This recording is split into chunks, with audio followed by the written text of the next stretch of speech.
Okay, this is a rough one for us to wrap our mind around because you have to feel sorry for the dog. I'll read it, we'll talk about it.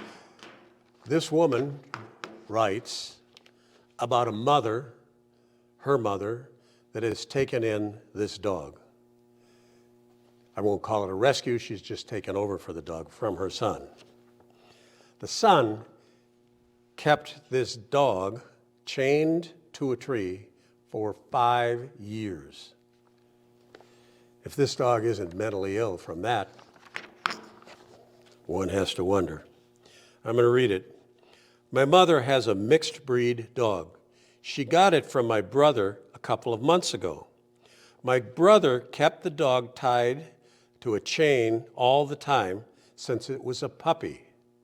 The dog is about 5 years old. My mother has let the dog run loose since she got the dog. My husband, who works as a volunteer firefighter, stopped by her house to get something the other day. The dog growled at him. He was in the fire car at the time. Just yesterday, when my husband was taking our 8-year-old son to my mother's house, my son jumped out of the truck. The dog came running towards him, growling. My husband jumped in between the dog and my son. The dog had always walked around all hunched over and then turned its head towards you. Body posture, serious body posture of territorial aggression, maybe fear aggression. In this case, we're going to call it territorial aggression. My mother doesn't think the dog has an aggressive bone in its body. And my mother says the dog never barks at people. She doesn't think the dog would ever harm anyone. This isn't that uncommon. I mean, around her, this dog at this point is social, and it sees her as part of her pack, and she has a lower rank within the pack than this lady does. So the lady doesn't see and doesn't want to see the bad side of all the signals that are going on here. Please let me know what you think.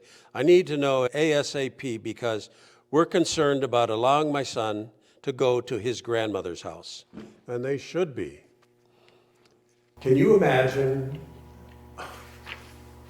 how screwed up this poor dog is in the head after being chained to a tree for 5 years?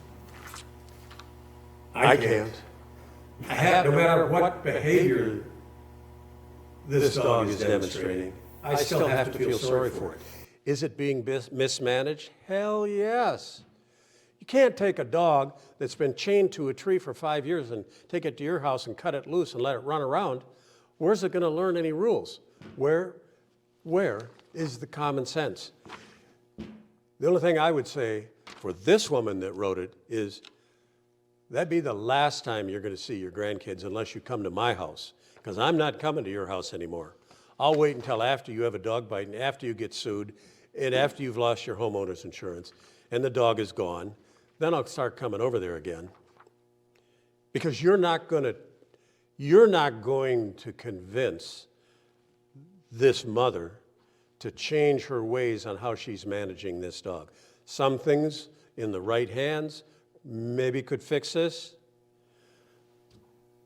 but not with this lady, and probably not with her daughter recommending things for her to do. I personally can't even tell my own kids what to do with their dogs because they don't want to listen.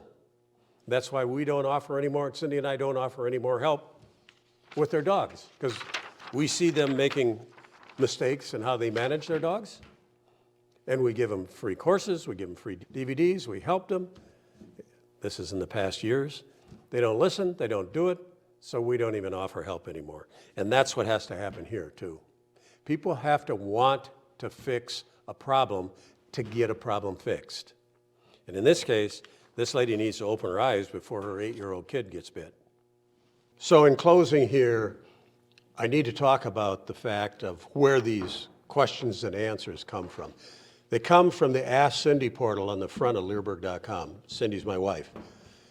And if you don't need to be a customer of Leerburg to ask a question.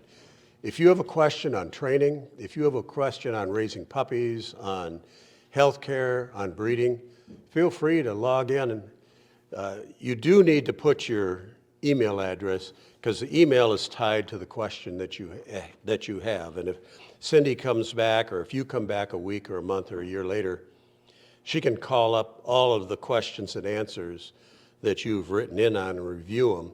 And it's just a better way for her to help. We don't sell mailing lists. We don't spam people with our mailing list.